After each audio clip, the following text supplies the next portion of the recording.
Good morning friends. Admission of पार्टनरचा एक homework मी तुम्हाला करायला दिला होता. सगळ्यांनी केला असेलच. जर काही डाऊट्स असतील तर मला तुम्ही फोनवर विचारू शकता.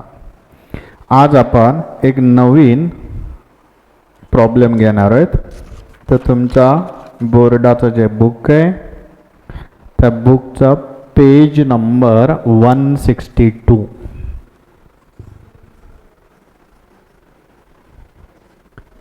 Page number 162, problem number 3.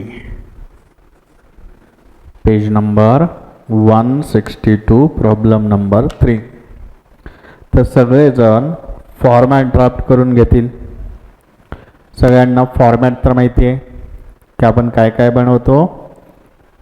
revaluation account also known as profit and loss adjustment account, partners capital account and balance sheet. Okay, मग revaluation account त्यालाच आपण profit and loss adjustment account म्हणणार आहोत. पार्टनर्स कॅपिटल अकाउंट आणि balance sheet. मग अगोदर आपण format draft करून घेऊयात.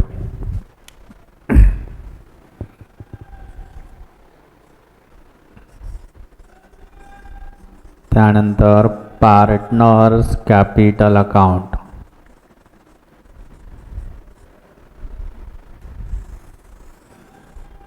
कॉलम करा त्याच्यामध्ये.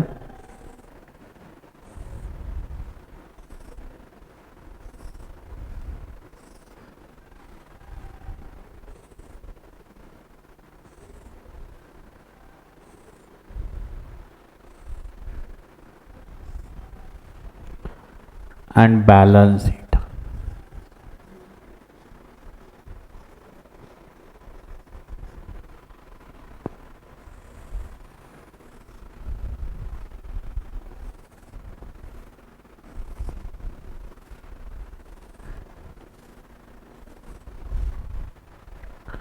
पार्टनर्सची नाव आहेत वासू, विराज आणि हरी.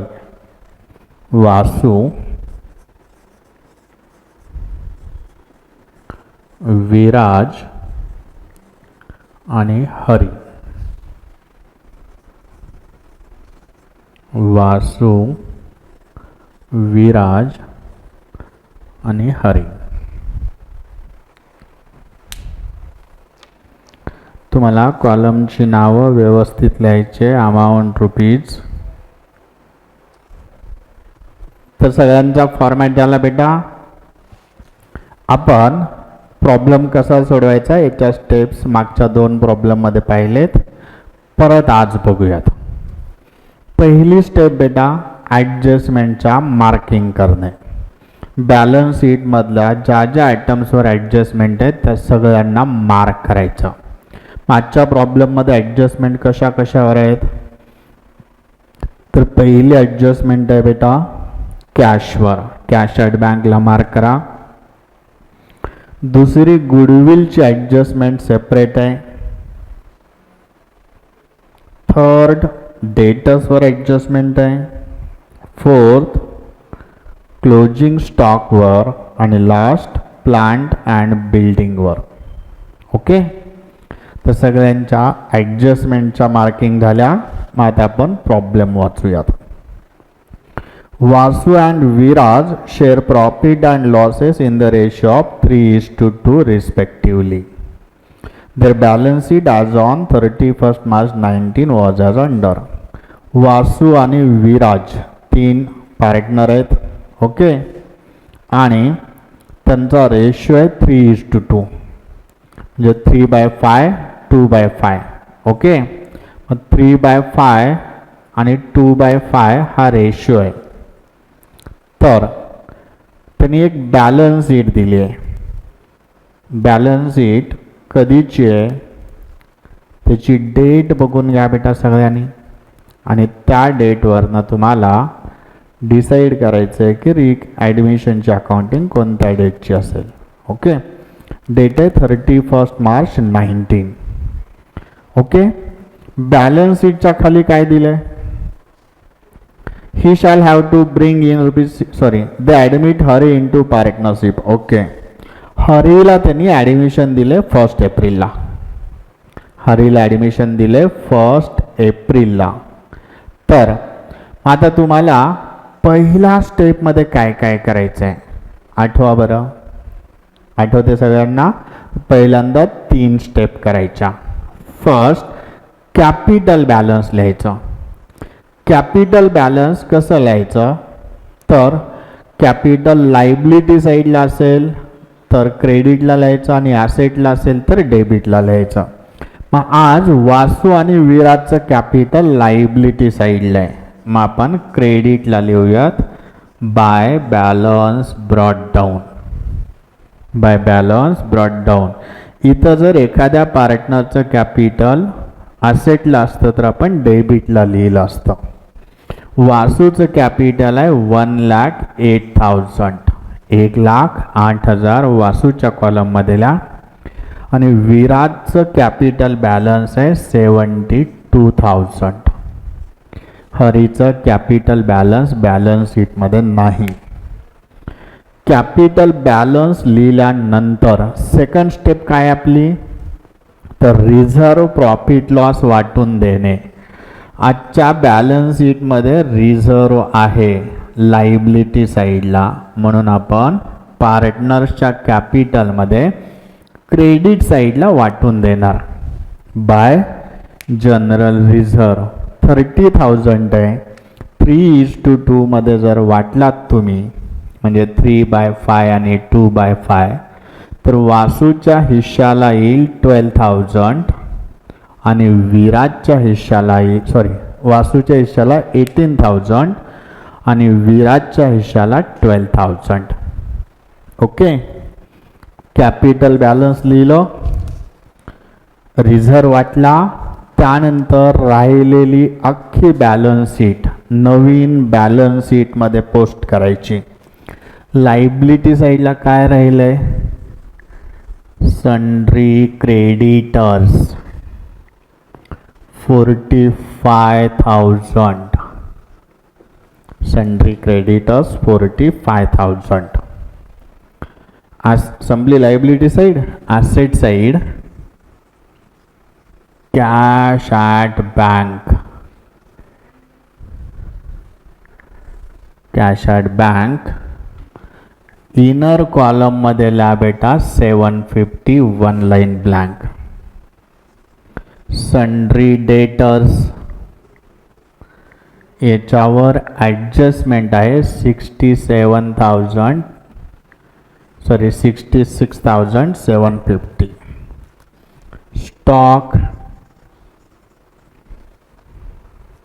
स्टॉक है 25,500. याच्यावर ही ॲडजस्टमेंट आहे इनर कॉलम मध्येला.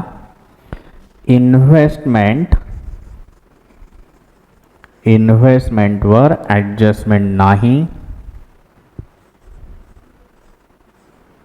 बाहेरला 36,000.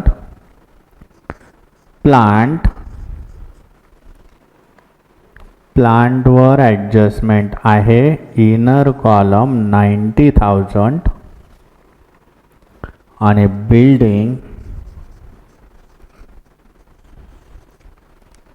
बिल्डिंगवर ॲडजस्टमेंट आहे inner column 36,000. 36,000. 36,000.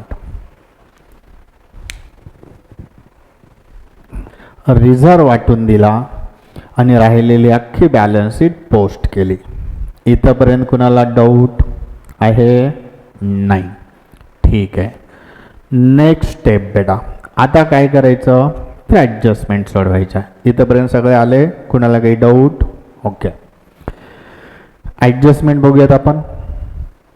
They admit Hari into partnership on 1st April 19.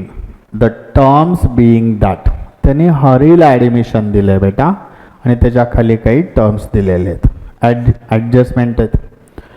पहिली first, he shall have to bring in ₹60,000 as his capital for 1/4 share in future profit. New partner capital आणतोय, new partner capital आणतोय हरी नावाचा. तर capital कुठं लिहावं बेटा? आपल्याकडे पहिलं रिव्हॅल्युएशन म्हणजे त्यालाच आज आपण प्रॉफिट लॉस ॲडजस्टमेंट नाव दिलंय. पार्टनर्स कॅपिटल आणि बॅलन्स शीट आहे. मग कॅपिटल आणलेलं लिहावं कुठं? तर बट ऑबियस आहे कॅपिटल अकाउंटमध्ये. कॅपिटलचं बॅलन्स क्रेडिट असतं म्हणून त्या पार्टनर्सच्या कॅपिटलमध्ये क्रेडिट साईडला लिहा. जर आपल्या बॅलन्स शीटमध्ये कॅश बॅलन्स असेल तर त्याला नाव द्यायचं बाय कॅश, आणि बँक बॅलन्स असेल तर बाय बँक. तर आज आपल्याकडं बँक बॅलन्स आहे म्हणून त्याला नाव द्या बाय बँक अकाउंट. कारण न्यू पार्टनर कॅपिटल म्हणून पैसा आणतोय आणि तो पैसा आपण बँकेत ठेवणार. बाय बँक अकाउंट हरीच्या कॉलममध्ये 60,000. ओके. तर सेकंड इफेक्ट, न्यू पार्टनरनं कॅपिटल म्हणून आणलंय काय? तर पैसा आणलाय. त्याच्यामुळं आपल्या बॅलन्स शीटमधलं कॅश किंवा बँक बॅलन्स पैसा वाढेल का कमी होईल? वाढेल. कॅश ॲट बँकमध्ये आपण काय करणार? Add capital of Hari. Add capital of Hari 60,000. Total cash असेल 60,750. 60,750. ओके. कुणाला डाऊट पहिल्या ॲडजस्टमेंटमध्ये? न्यू पार्टनरनं कॅपिटल आणलं, कॅपिटलच्या क्रेडिटला बाय बँक, आणि कॅश ॲट बँकमध्ये पैसा आला म्हणून ॲड. दुसरी adjustment, value of goodwill of the firm is to be fixed at average profit of last 3 years. The profits were. बेटा पहिल्या 3 प्रॉब्लेममध्ये जे आत्तापर्यंत आपण घेतलेत, तर त्या प्रॉब्लेममध्ये गुडविलची व्हॅल्यू त्यांनी डायरेक्ट काढून दिलेली होती. इथं मात्र गुडविलची व्हॅल्यू त्यांनी दिलेली नाही आहे, आपणाला काढायची आहे. ओके. गुडविलचं व्हॅल्युएशन करावं लागेल आपल्याला. याचं व्हॅल्युएशन कसं करायचं हे सेपरेटली आपण अगोदर काही क्वेश्चनमध्ये पाहिलं आहे. तो वर्किंग नोट लिहा बेटा. या वर्किंग नोट प्रॉब्लेमच्या शेवटी आपण गुडविलचं व्हॅल्युएशन करू तिथं. Working note. Working note.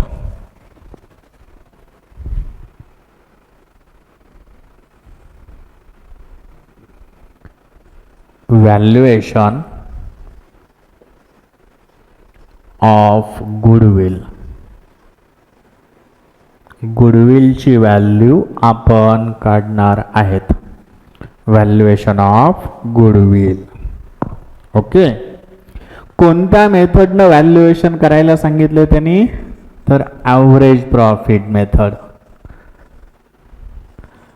पहिल्यांदा काढावं लागेल तुम्हाला average profit.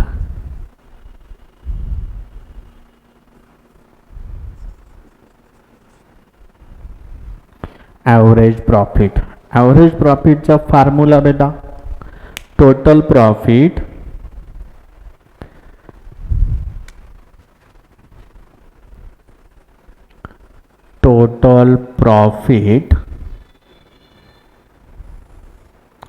divided by number of years. Average प्रॉफिटचा फॉर्म्युला आहे total profit divided by number of years. तुम्हाला आजच्या प्रॉब्लेममध्ये किती वर्षाचा प्रॉफिट दिलाय? तर 3. चला बेटा त्यांची टोटल करू आपण. पहिल्या वर्षीचा आहे 48,000 प्लस दुसऱ्या वर्षीचा 81,000 प्लस तिसऱ्या वर्षीचा 73,500. 48,000 प्लस 81,000 प्लस 73,500 डिवायडेड बाय 3. तर त्या 3 वर्षाच्या प्रॉफिटची टोटल करून घ्या बेटा. किती येते टोटल? 48,000 प्लस 81,000 प्लस 73,500 म्हणजे 2,02,500. 2,02,500. 2,02,500 भागिले 3. याचा ॲव्हरेज येतं बेटा 67,500. 67,500 हा आला ॲव्हरेज प्रॉफिट. आपल्याला गुडविल काढायचे. गुडविलचा फॉर्म्युला काय? Goodwill is equal to average profit into number of years purchase. Average profit into number of years purchase. हे नंबर ऑफ इयर्स परचेस त्यांनी क्वेश्चन मध्ये दिलेले असतात. ओके, सांगितलं का बेटा नंबर ऑफ इयर परचेस?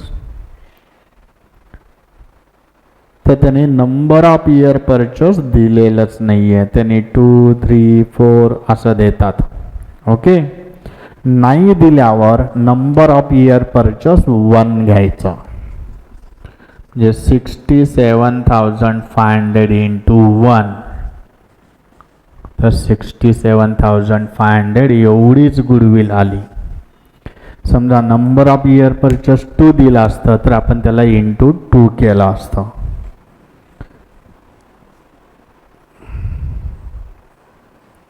तर लास्ट 3 इयर्सचा ॲव्हरेज प्रॉफिट जेवढा आहे तेवढीच गुडविल आहे असं ते सांगतात. ठीक आहे. तर गुडविलची व्हॅल्यू त्यांनी दिली नव्हती, आपण काढली. आता गुडविलची ट्रीटमेंट बघू आपण. ट्रीटमेंट 2 आहेत बेटा. आपण एक डायग्राम शिकलो होतो.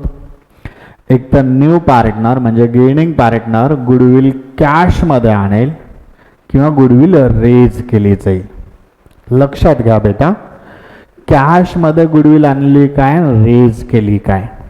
पहिला इफेक्ट पार्टनरच्या कॅपिटलमध्ये क्रेडिट साईडलाच होतो. लक्ष द्या, दोन्हीतला फरक समजला पाहिजे. गुडविल कॅशमध्ये असो किंवा रेज केलेली असो, पहिल्या इफेक्टची जागा अजिबात बदलत नाही. पहिला इफेक्ट ऑलवेज पार्टनरच्या कॅपिटलमध्ये होतो आणि क्रेडिटलाच होतो. ओके, आता मग चेंज काय, कॅशवाली गुडविल आणि रेज केलेली गुडविल. आता चेंज होतो फक्त रेशिओमध्ये, जागा नाही बदलत, रेशिओ बदलतो. कॅशवाली गुडविल असेल तर सॅक्रिफाईस रेशिओमध्ये वाटतात आणि रेज केलेली गुडविल असेल तर ओल्ड रेशिओमध्ये वाटतात. फरक लक्षात घ्या. कॅशवाली गुडविल असेल तर सॅक्रिफाईस रेशिओमध्ये वाटतात आणि रेज केलेली गुडविल असेल तर ओल्ड रेशिओमध्ये वाटतात. फक्त रेशिओमध्ये फरक आहे, जागा इथंच. मग आज गुडविल कॅशमध्ये का रेज केली आहे हे तुम्हाला ॲडजस्टमेंटमध्ये बघावं लागतं. तुम्हाला ॲडजस्टमेंट नंबर 2 दिली आहे, 3 वर्षाचा प्रॉफिट दिले, त्याच्या खालची लाईन इम्पॉर्टंट आहे, ती वाचा बेटा. Hari is unable to bring the value of goodwill in cash. Hari is unable to bring म्हणजे हरी गुडविल कॅशमध्ये आणू शकत नाही. म्हणजे इथं कॅशमध्ये गुडविल आणता येत का? नाही. मग काय केले त्यांनी? It is decided to raise the goodwill in the books of firm. म्हणजे गुडविल रेज करा असं त्यांनी सांगितलंय. लक्ष द्या, परत कन्फ्युजन नको. गुडविल कॅशमध्ये असो किंवा रेज केलेली असो, जागा इथंच, लिहिणार इथंच, फक्त बदलेल रेशो. कॅशवाली गुडविल असेल तर सॅक्रिफाईस रेशोमध्ये वाटतात आणि रेज केली तर ओल्ड रेशोमध्ये. मग आज गुडविल रेज केली आहे त्यांनी, म्हणजे सॅक्रिफाईस रेशोमध्ये वाटायचं का ओल्ड. जर इथंच कॅशवाली गुडविल असेल तर फक्त ओल्ड रेशोच्या ठिकाणी सॅक्रिफाईस रेशो असं नाव आलं असतं. आलं सगळ्यांच्या लक्षात. मग रेज करायचे आहे. मग ओल्ड रेशो 3:2 आहे, 3/5. गुडविल आले 67,500. 67,500 इंटू 3/5 इंटू 3/5 40,500 वासूला येईल. आणि विराजला किती येईल बेटा 2/5 27,000. 27,000. बघा गुडविल पहिला इफेक्ट. आज रेज केलेली गुडविल शिकतोय आपण. कालपर्यंत कॅशवाली गुडविल शिकलो होतो. तर कॅशवाली गुडविल असती तर इथंच लिहिलं असतं, फक्त रेशो सॅक्रिफाईस असता. सेकंड इफेक्ट, जर न्यू पार्टनरनं गुडविल कॅशमध्ये आणली तर कॅशमध्ये ॲड करणार आपण. फरक समजून घ्या. सेकंड इफेक्टमध्ये सुद्धा कॅशमध्ये गुडविल आणली तर कॅशमध्ये ॲड करणार. पण गुडविल रेज केल्यावर गुडविल कॅशमध्ये ॲड न करता ॲसेट साईडला सेपरेट गुडविल लिहायची बेटा. कॅशमध्ये ॲड न करता ॲसेट साईडला सेपरेटली गुडविल लिहा. 67,500. 67,500. ओके. परत एकदा चेंज सांगतो मी. आज नवीन एवढाच पॉईंट शिकतोय आपण. आतापर्यंत गुडविल कॅशमध्ये होती, आज रेज केली आहे. काय चेंज झाला परत एकदा सांगा मला. कॅशवाली गुडविल इथंच लिहिली असती, रेज केल्यावर इथंच लिहिली. फक्त कॅशवाली असती तर सॅक्रिफाईस रेशो. आज आपण त्याऐवजी ओल्ड रेशो वापरला. आणि कॅशवाल्या गुडविलचा सेकंड इफेक्ट कॅशमध्ये ॲड होतो. इथं सेपरेट लिहायचं आहे, पण लिहायचं ॲसेट साईडलाच आहे. जागा तिथंच, फक्त ॲड करायचा का सेपरेट लिहायचा. सगळ्यांच्या आलं लक्षात. बाकी सगळा आपला जुनाच पार्ट आहे. चला adjustment number 3. Reserve for doubtful debts is to be created at ₹1,500. RDD कॅशमध्ये ॲड डेटर्समध्ये ॲड होतात का लेस. आपण फायनल अकाउंटमध्ये शिकलोय. आरडीडीमुळं आपले डेटर्स कमी होतात. लेस करा 1,500. बाहेर डेटर्स जातील 65,250. 65,200. सन्ड्री डेटर्समधनं लेस RDD 1,500. तर मला एक सांगा, डेटर्स आपली ॲसेट आहे का लायबिलिटी. तर ॲसेट. आत्ताच्या ॲडजस्टमेंटमुळं ती ॲसेट वाढले का कमी झाली आहे. तर कमी झाली आहे. मग ॲसेट कमी होणं प्रॉफिट का लॉस. Obviously loss. लॉस कुठं लिहितात. रिव्हॅल्युएशन अकाउंट किंवा प्रॉफिट अँड लॉस ॲडजस्टमेंट अकाउंटच्या डेबिटला. लॉस असेल तर डेबिट, प्रॉफिट असेल तर क्रेडिट. आलं लक्षात सगळ्यांच्या. Okay. Adjustment number 4. Closing stock is valued at 22,500. चला बॅलन्स शीटमध्ये या. स्टॉक किती आहे बघा. स्टॉक आहे आपला 25,500. 25,500. ते ॲडजस्टमेंटमध्ये सांगतायत ह्या स्टॉकची व्हॅल्यू 22,500 झाली आहे. 22,500. वाढला का कमी झाला. आपण एवढ्यात विचार करायचा. स्टॉक वाढला का कमी झाला. कमी झाला. मग कमी झाल्यावर ॲड करणार का लेस. लेस. किती कमी झाला. 25,500चा 22,500 झाला, म्हणजे 3,000 कमी झाले. ओके. बाहेर स्टॉक येईल 22,500. सेकंड इफेक्ट, स्टॉक ॲसेट आहे का लायबिलिटी. ॲसेट आहे. आपली एक ॲसेट प्रॉपर्टी कमी झाली आहे. प्रॉपर्टी कमी होणं प्रॉफिट की लॉस. तर लॉस. मग लॉस कुठं लिहिणार तुम्ही? रिव्हॅल्युएशन म्हणजेच profit loss account debit to stock account 3000. आलं सगळ्यांच्या लक्षात? ओके. लास्ट ॲडजस्टमेंट आहे, plant and building is to be depreciated by 5%. Plant and building depreciate झालेत 5%. ओके, जे वाढतील का कमी होतील? स्टॉक वाढेल का कमी होईल बेटा? डेप्रिसिएटेड म्हणजे कमी झालेत 5%. चला, प्लांट आणि बिल्डिंग मधनं 5% लेस करा.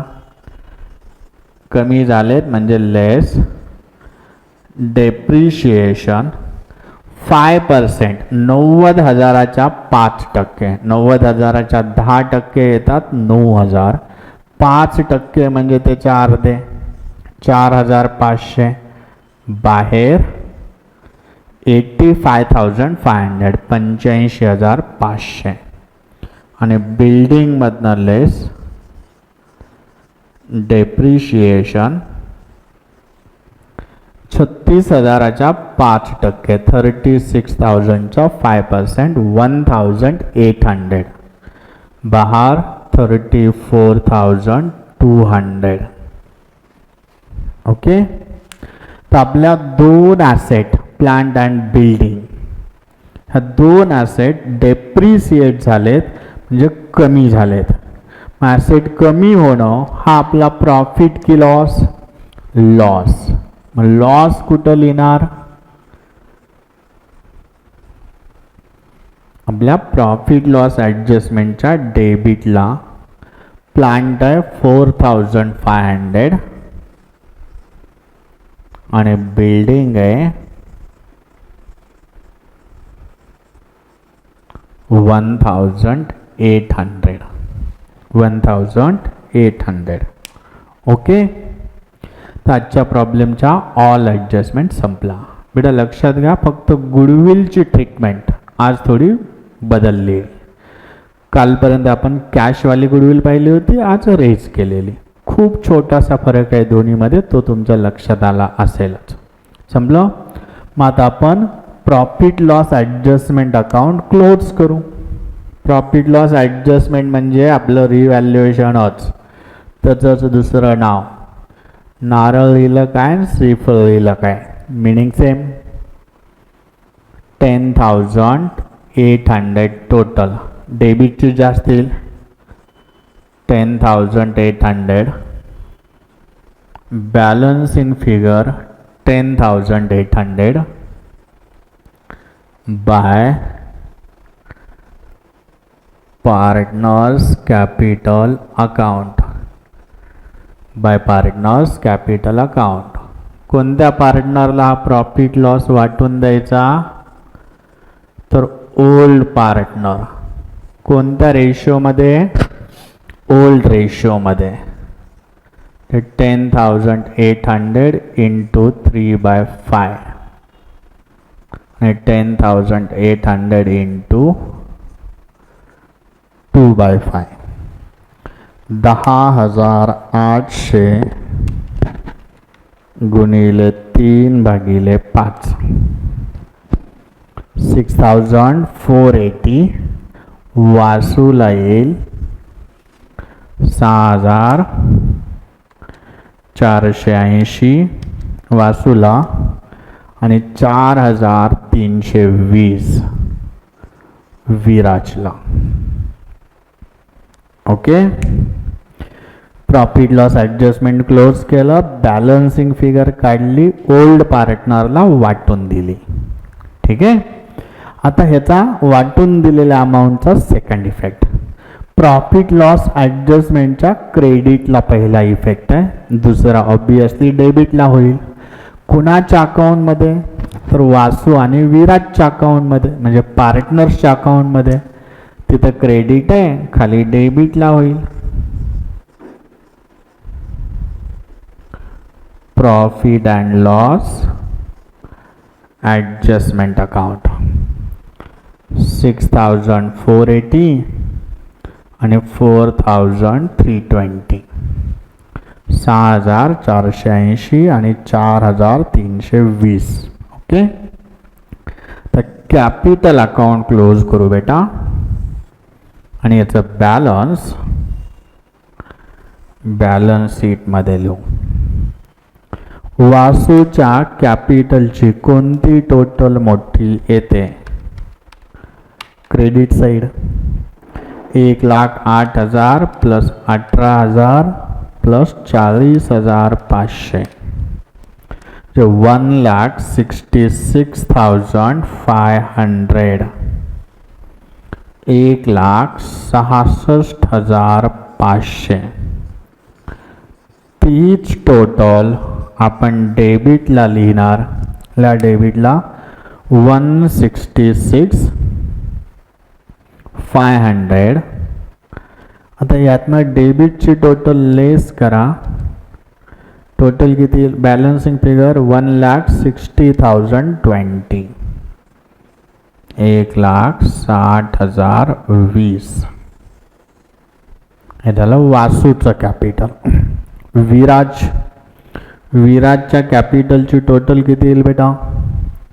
72,000 प्लस 12,000 and plus 27,000, 1,11,100.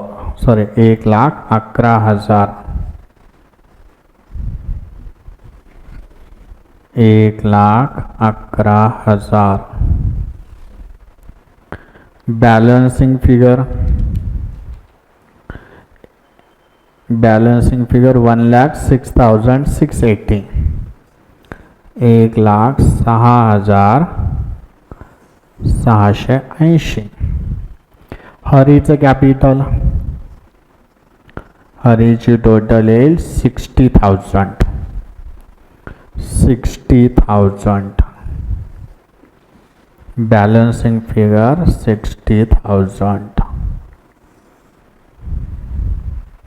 ओके, हे कॅपिटल बॅलन्स कुठे येईल बेटा? आता बॅलन्स शीट मध्ये liability side. Capitals Vasu 1,60,020 rupees, Viraj 1,06,680 आणि हरी 60,000, 60,000. ओके, चला देवाचं नाव घ्या आणि बॅलन्स शीटची टोटल करा.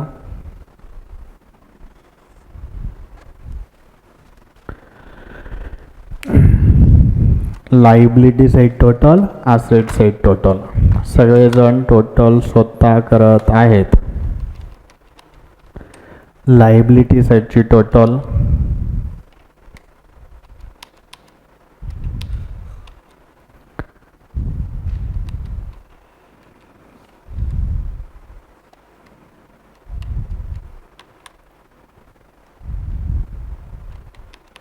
किती येते? लायबिलिटी टोटल 371,700, 3,71,700 रुपये.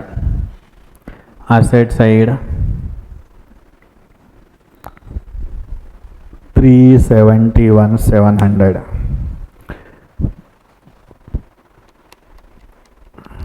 371,700.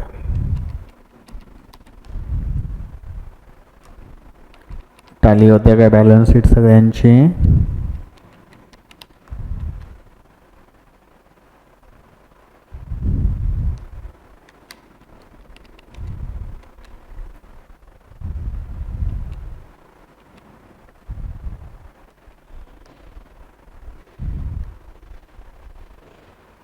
ओके, सगळ्यांची टाली होते. तर आजच्या प्रॉब्लेम मध्ये आपण काय नवीन शिकलो? गुडविल कॅशमध्ये दिली नव्हती तर गुडविल रेज केली होती. आलं का सगळ्यांच्या लक्षात? आज सिमिलर टाईपचा एक होमवर्क देऊयात आपण.